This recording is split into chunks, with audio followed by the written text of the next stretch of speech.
A man is not a land, but he can be a territory of ruin. Elias was such a place, a geography of loss mapped out in sun-cracked leather and silence. His heart was a parcel of fallow ground where nothing had grown for 3 years, not since the fever took his wife and the earth took his child. The ranch, once a thriving testament to his family's grit, had become a monument to his grief.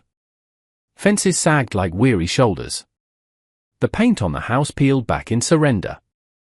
And beside the porch, the square of earth that had been his wife's garden was a tangle of thorns and dead stalks, a perfect, aching reflection of the man who owned it. The sky over his acres was a vast, indifferent canvas, most days the color of faded denim, other days the bruised purple of an old sorrow. Silence was the primary crop he cultivated now, a harvest so profound it felt like a physical pressure against the eardrums.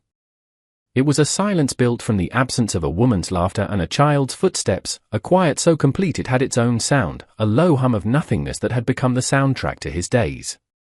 He moved through his chores with the grim economy of a man serving a life sentence, his movements stripped of all but necessity.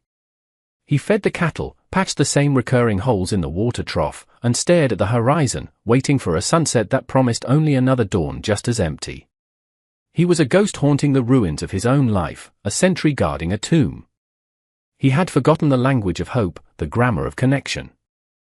His world had shrunk to the space between his hands and the work they had to do, a lonely kingdom of dust and duty. Then, one Tuesday, the dust on the horizon thickened into a plume, announcing an invasion. It was Jed, a man whose soul was as barren as Elias's land but without the excuse of tragedy. Jed's truck, a rattling cage of rust and malice, tore up the drive and shuddered to a halt. In the passenger seat was a ghost of a different kind. A woman. Small, still, with eyes that held the deep, polished quiet of ancient stones. Jed hauled her out like a sack of feed. She was Chinese, her face a porcelain mask of dignity that seemed utterly alien in the harsh glare of the Wyoming sun. "Found you a wife, Elias," Jed sneered, the words a spray of gravel. "Payment for that poker debt you can't cover.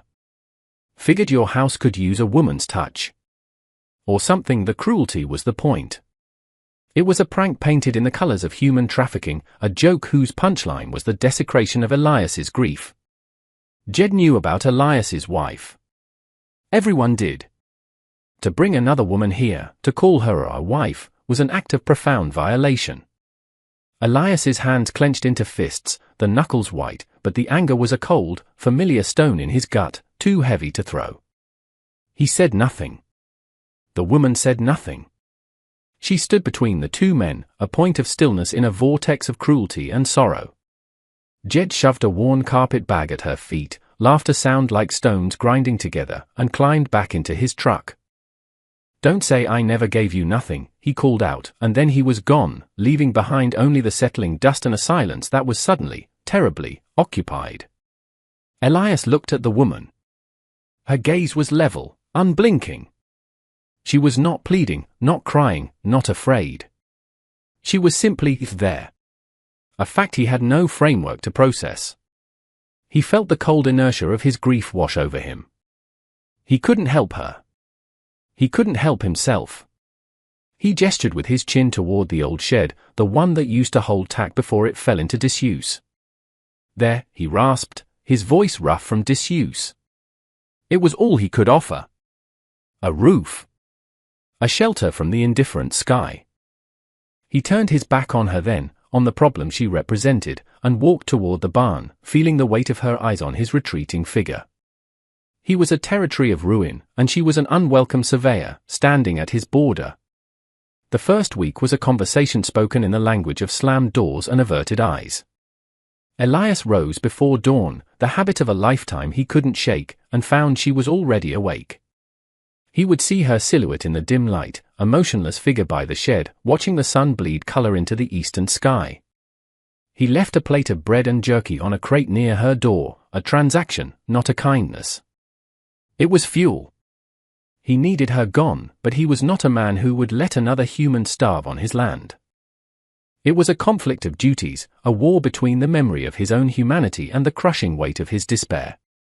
He worked with a frantic, punishing energy, hoping to sweat out the image of her still presence. But she was indelible. a question mark branded onto his landscape. He felt her watching him as he mended the fence line, her gaze a silent weight he could not shrug off. He expected tears, or pleas, or an attempt to run. He received only a profound and unnerving stillness. She did not trespass. She did not speak. She stayed within the small circle of her exile, the shed her lonely embassy. Her silence was different from his. His was a hollow, echoing chamber of loss. Hers felt ancient, deep, and deliberate, a well of quiet that hinted at a strength he could not comprehend. It unnerved him. His solitude had been a fortress, now it felt like a shared prison cell. One afternoon, he saw her from the corner of his eye, sweeping the porch of the main house with a makeshift broom fashioned from a fallen branch.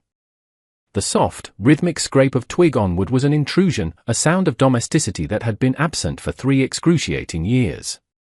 He wanted to yell, to tell her to stop, to leave the dust where it lay, a fitting shroud for a dead house. But the word caught in his throat, choked by a confusion he couldn't name. The porch was his wife's space. It was where she had shelled peas, where she had sung to their son, where her rocking chair had worn smooth, gentle grooves into the floorboards. The woman's careful, methodical sweeping felt like an archaeological dig into his freshest wound. He retreated into the barn, the scent of hay and old leather a familiar comfort, but the sound followed him, a gentle rhythm of restoration that he could not escape. The next day, she washed the windows. With a rag he didn't know she had and a bucket of water from the pump, she scrubbed away years of grime. Light, timid, and pale, entered the front room for the first time since the funeral. It illuminated the dust motes dancing in the air, the faded floral pattern on the armchair, the ghost of a life that was. Each small act of labor was a pebble dropped into the stagnant pond of his existence, sending ripples he was not prepared for. He saw her patch a sun-rotted curtain with thread she must have unraveled from the hem of her own dress, her fingers moving with a startling, graceful precision. She was not cleaning. She was mending. And in mending the house, she was trespassing on the sacred ground of his grief, challenging its supremacy with every quiet, determined motion. He watched her, his resentment warring with a flicker of something else, something terrifyingly close to gratitude. He did not know her name. He did not want to know it. To name her would be to acknowledge her, and to acknowledge her would be to let her in. And his heart was a locked room, the key long since buried. Then came the day she walked to the garden. It was a line he had drawn in his mind, a boundary she could not cross. That dead patch of earth was the holiest of holies, the very epicenter of his pain. It was his wife's soul, rendered in soil and stem. He saw her stand at the edge of it, her head bowed as if in prayer, and a raw, protective rage surged in his chest. He took a step forward, a harsh word finally forming on his lips, ready to expel her from this one last, inviolable place. But he stopped. He saw her kneel, not with the arrogance of an intruder, but with the reverence of a pilgrim. She reached out and, with her bare hands, pulled a single, thorny weed from the cracked earth. She laid it gently to the side. Then another. And another. She was not destroying a memorial, she was clearing a grave. He stood there for an unknown measure of time, a statue of conflict, watching her hands, stained with dirt, as she began the slow, patient work of reclamation. He turned and walked away, not in anger, but in a state of profound and unsettling surrender. That evening, he found his favorite work shirt, the one with the tear in the shoulder from a snag on barbed wire, lying folded on the porch rail. The tear was gone. In its place was a seam of such intricate, nearly invisible stitching it looked less like a repair and more like a scar that had healed perfectly. He ran his calloused finger over the threads. It was an act of impossible intimacy. She had touched his garment, poured her skill into it, and returned it to him, whole. He held the shirt to his chest, the scent of clean fabric and sun-dried cotton filling his lungs, and for the first time in 3 years, he felt the stone in his gut shift, just a little. The earth beneath his feet felt infinitesimally less solid. The following week, the dust returned. Jed's truck roared up the drive again, this time with a purpose that felt sharper, more predatory. He swaggered onto the porch, his eyes scanning the clean windows and swept floorboards with a look of smug amusement. Well, Look at this, he drawled, his voice slick with contempt. Tidied the place up for you. See? Told you she was useful. Elias stood by the barn door, his body rigid, his hands empty and aching. He was a spectator at his own desecration once more. The woman, whose name he still did not know, came to the door of the shed, her expression unreadable. Jed's eyes fell on her, and his smile widened into a leer.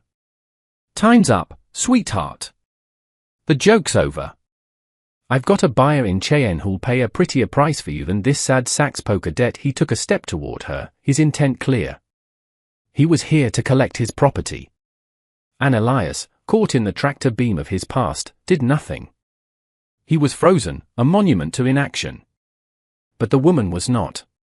She looked not at Jed, but past him, her gaze locking with Elias's across the dusty yard. Her lips, which he had never seen form a word, parted. Her voice, when it came, was not the whisper he might have imagined. It was clear, steady, and resonant, cutting through the oppressive air with the clean authority of a bell. She spoke 2 words, in perfect, unaccented English, a declaration that was also an accusation and a plea. My husband. The words hung in the air, shattering the silence, shattering the dynamic, shattering everything. Jed stopped dead, his jaw slack with surprise. He looked from her to Elias, a slow, ugly understanding dawning on his face. This was no longer a prank. This was defiance. Elias felt the word strike him like a physical blow. My husband. A title he had not heard in years, a role he had abandoned. She had claimed him, had thrown a shield over herself and, in doing so, had thrown one over him, too. She had named him. She had given him back a part of himself he thought was buried forever. Jed's surprise curdled into rage. Husband, he spat. He ain't your husband. He's your keeper. And I'm your owner. He lunged for her, but the spell was broken. The world had shifted on its axis. The woman did not flinch. And Elias, for the first time, moved. He didn't know he was going to until his feet were already carrying him across the yard, closing the distance between himself and the threat. He planted himself between Jed and the woman, a human wall, a sudden and shocking answer to the name she had given him. The silence that followed was entirely new. It was not the silence of grief or the silence of observation. It was the taut, humming silence before a lightning strike. Jed saw the look in Elias's eyes, a look that hadn't been there a moment before, a look that hadn't been there in years, and he took a half step back. It was not fear. Not yet. It was calculation. This ain't over, Jed snarled, pointing a finger that trembled slightly. Neither of you seem to understand how this works. I'll be back. And I'll collect what's mine. He stalked back to his truck, the swagger gone, replaced by a stiff-backed fury. He wrenched the door open, threw one last venomous look at the two of them standing together, and then tore out of the drive, leaving them in a cloud of impotent dust. They were alone again, but the space between them had been irrevocably altered. She had built a bridge with 2 words, and he, by taking a single step, had walked across it. He looked at her, truly looked at her, for the first time. Her eyes were not the eyes of a victim. They held depths of endurance he could only guess at. He gave a short, sharp nod, an acknowledgement of the treaty she had just signed on their behalf. Then he turned and walked to the dilapidated tool shed. He emerged a moment later with a rusty hoe and a 3-pronged cultivator. He walked over to the edge of her garden plot and set them down on the soil she had so painstakingly cleared. He met her gaze, and for the first time, his voice held something other than the rasp of disuse. It held a sliver of connection. Leanne, he said, tasting the name in his mouth. He had heard Jed say it, a dismissive utterance. But when Elias spoke it, it sounded like a beginning. Her name was Leanne. And in that moment, in that shared space of defiance, she had made him her husband. The sky began to curdle. Over the next few days, the air grew thick and heavy, charged with an unspoken promise. A new quiet settled over the ranch, but this one was different. It was a silence of alliance, of shared anticipation. Elias worked, but his movements were charged with a new awareness. He was no longer just tending a dying ranch, he was fortifying a perimeter. He found himself watching the horizon not for the end of the day, but for the approach of a threat. Lian, in turn, worked in her garden with a quiet, ferocious devotion. The first pale green shoots were beginning to push their way through the dark soil, fragile promises of life in a place that had only known death. They were a testament to her faith, a faith that was slowly, imperceptibly, seeping into him. He found himself protecting that small patch of green as if it were the most important thing he owned. When a late frost threatened, he rose in the middle of the night and covered the tender sprouts with old burlap sacks he found in the barn. He did it without a word, and in the morning, she looked from the covered plants to him, and her eyes conveyed a gratitude so profound it needed no sound. They were a team, building something fragile in the shadow of a coming storm. The sky grew darker, the clouds assembling like a bruised and angry army. The wind began to pick up, whispering through the eaves of the house, a mournful prelude to violence. The cattle grew restless in the fields, sensing the shift in the atmosphere. The world seemed to be holding its breath. It was on the third day, as the first fat drops of rain began to fall, that the truck appeared again on the horizon. This time, it was not alone. Another truck followed behind it, and Elias could see the silhouettes of 3 other men beside Jed. The time for threats was over. He watched them approach, and he felt not the cold, deadening grip of his old grief, but a hot, clean surge of purpose. He looked at Lian, who was standing on the porch, her hands gripping the rail, her knuckles white. There was fear in her eyes, yes, but beneath it was the same steely resolve he had seen before, the resolve that had woken him from his slumber. She had named him her husband. Now, he would be. He didn't pick up a weapon. His own 2 hands, hardened by years of labor and loss, would be enough. He walked to the center of the yard and waited, the rain beginning to plaster his shirt to his back, the wind whipping his hair across his face. He was no longer a ghost. He was an anchor, a rock against which the coming tide would break. Jed and his men spilled out of the trucks, their faces grim, their intentions plain. They carried tire irons and heavy lengths of chain. They were not here to reason. They were here to break. Last chance, Elias, Jed shouted over the rising wind. Give her up.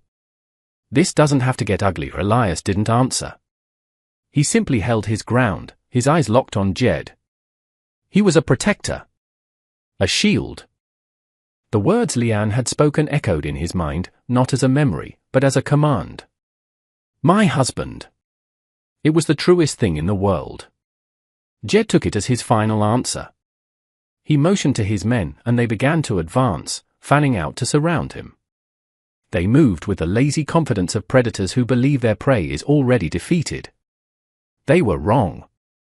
Elias saw the first man approach from his left, swinging a tire iron in a low, careless arc. Elias moved with a speed that surprised them, that surprised even himself. He sidestepped the blow, grabbed the man's wrist, and used his momentum to spin him off balance, sending him crashing into the man behind him. The fight was a blur of desperate motion, a chaotic ballet set to the music of the roaring wind and the drumming rain. It was not a fight for dominance or for pride. It was a fight for a garden. It was a fight for a mended shirt. It was a fight for the woman on the porch who had looked at his ruin and seen a home. Elias was a cornered animal, fighting with the ferocity of a creature defending its last hope.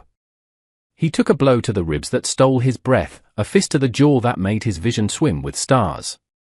But for every blow he took, he gave one back, fueled by 3 years of dormant rage and a few weeks of burgeoning hope. He was no longer just Elias, the widower. He was Lian's husband. And they would not touch her. The climax came when Jed, seeing his men faltering, charged in himself, his face a mask of fury. He swung a heavy chain, aiming for Elias's head. Elias, staggering, ducked under the blow, the chain whistling past his ear, and drove his shoulder hard into Jed's midsection. The 2 men went down in the mud, grappling, rolling, 2 primal forces locked in a desperate struggle. It ended when Elias, his vision clearing for a moment, pinned Jed to the ground, his forearm pressed against his throat. He looked down into the man's terrified, sputtering face, and he saw nothing but pathetic, empty cruelty. There was no more anger left in him. Only a vast, weary finality. "Get off my land," Elias growled, the words torn from his throat. He pushed himself up, leaving Jed gasping in the mud. The other men, seeing their leader defeated, seeing the feral, unbreakable light in Elias's eyes, backed away. They dragged Jed to his feet and bundled him into the truck. The engine sputtered to life, and they retreated, vanquished, leaving only the churned mud and the cleansing rain behind. The storm broke then, in earnest. The heavens opened up, a torrential downpour that washed the blood from his knuckles and the dust from the air. Elias stood alone in the center of the deluge, his chest heaving, his body aching, but his soul, for the first time in an eternity, felt clean. He looked toward the house and saw Leanne standing there, no longer on the porch, but at the threshold of the open front door. She was waiting for him. He had defended his territory. Now, it was time to come home. He stumbled toward the house, each step a testament to the pain racking his body. The world tilted, his strength finally giving out, but before he could fall, she was there. She caught him, her small frame surprisingly strong, and guided him across the threshold, out of the storm and into the quiet warmth of the house. He collapsed into the armchair, the one his wife had favored, the one whose windows Leanne had washed clean. He was vaguely aware of her moving around him, her actions swift and efficient. She returned with a basin of warm water and a clean cloth. She knelt before him in the low light of the room, the sound of the rain against the roof a soothing rhythm. She said nothing. No words were necessary now. The battle had said everything that needed to be said. She gently took his bruised and blooded hand in hers, her touch sending a jolt of warmth through him. With the same infinite care she had used to tend her garden and mend his shirt, she began to clean his wounds. Her fingers were deft and gentle, tracing the lines of his pain, washing away the dirt and the blood. He watched her, his head leaned back against the chair, his vision blurry with exhaustion. He watched the way her dark hair fell across her face as she concentrated, the set of her jaw, the quiet dignity in her every movement. She had faced down a monster and had not flinched. She had healed his home. Now she was healing him. When she finished with his hands, she moved to the cut on his cheek, dabbing it gently. Her face was close to his, and he could smell the faint scent of rain and damp earth on her skin. It was the scent of life. Their eyes met, and in that gaze, a universe of understanding passed between them. It was an understanding born of shared struggle, of mutual protection. It was the quiet, unshakable language of a found family. He had been a man of ruin, a desolate landscape. She had arrived, a silent gardener, and had planted a seed of defiance in his barren soil. He had watered it with his own blood. And now, in the quiet aftermath of the storm, something new was beginning to grow. He had fought for her. But the truth was, she had been the one to save him. The seasons turned, as they always do, indifferent to the dramas of men but responsive to the care of their hands. The spring that followed the storm was a revelation. The small patch of earth beside the porch, once a graveyard of his wife's memory, exploded into a riot of color and life under Leanne's patient stewardship. Peonies bloomed in audacious bursts of pink, their heavy heads bowing in the breeze. Tall stalks of delphinium reached for the sky, their blue a startling echo of a clearer, more hopeful heaven. It was no longer a place of sorrow. It was a testament to resilience, a living monument not to what was lost, but to what could be reborn. The ranch healed alongside the garden. The fences stood straight and taut, no longer sagging in defeat. A fresh coat of white paint on the house gleamed in the sun, a beacon of renewal. The porch swing, its chains oiled and silent, moved with a gentle, rhythmic grace. Elias and Leanne worked side by side, moving in a comfortable, practiced orbit. The silence between them remained, but it had transformed completely. It was no longer a chasm of grief and misunderstanding, but a shared space of peace, a quiet so full of unspoken understanding that words felt clumsy and intrusive. It was the silence of two people who knew each other's heart without needing to hear it speak. He would watch her in the garden, her hands buried in the rich soil, a small, contented smile on her face, and he would feel a warmth spread through his chest that he had long thought impossible. She would bring him a glass of cool water as he worked on the tractor, her eyes meeting his in a look that spoke of partnership and deep, abiding affection. They had built a life not on the foundations of a shared past, but on the promise of a shared future. They were two broken pieces that had, against all odds, fit together to make something new and whole. One evening, as twilight painted the sky in shades of lavender and rose, they sat together on the porch swing, a cup of hot tea steaming in Leanne's hands. They watched the fireflies begin their nightly dance over the blooming garden. He reached out and gently took her hand, his calloused fingers lacing through hers. It felt like the most natural thing in the world. She leaned her head against his shoulder, a simple gesture of trust and belonging that spoke volumes. In the quiet of that evening, surrounded by the life they had nurtured together, Elias knew he was no longer a territory of ruin. He was home. And so our story concludes, not with a grand declaration, but with a quiet truth. It ends with a blooming garden and two hands intertwined, a testament to the profound and simple power of human connection. We've witnessed a journey from the depths of despair to the gentle shores of healing, a transformation sparked not by a great event, but by a series of small, courageous acts of care. It's a story that reminds us that a person is not a transaction, not a joke, not an object to be won or discarded. Every soul carries a name and a story, and possesses an inherent dignity that no amount of cruelty can extinguish. It shows us that the deepest wounds, the ones that turn a heart into a barren field, can be healed. Not always by words, but by the quiet persistence of kindness, by the simple act of mending what is torn, cleaning what is tarnished, and nurturing what has the potential for life. This story is a parable about the homes we build. They are not merely structures of wood and nail, but sanctuaries built of mutual respect, of shared labor, of standing as a shield for another against the storms of the world. It is in the act of protecting another that we often find we are saving ourselves. Think, for a moment, about your own life. Who has been the gardener for your soul? Who saw the potential for life in you when all you could see was ruin? Who performed the small, quiet acts of mending that helped put you back together? True strength is not the absence of wounds, it is the courage to help heal the wounds of another. If this story of redemption and the quiet power of kindness resonated with you, please take a moment to show your support. A simple like helps our stories reach others who may need to hear them, and subscribing to the channel ensures you won't miss our future explorations into the heart of the human condition. Thank you for listening.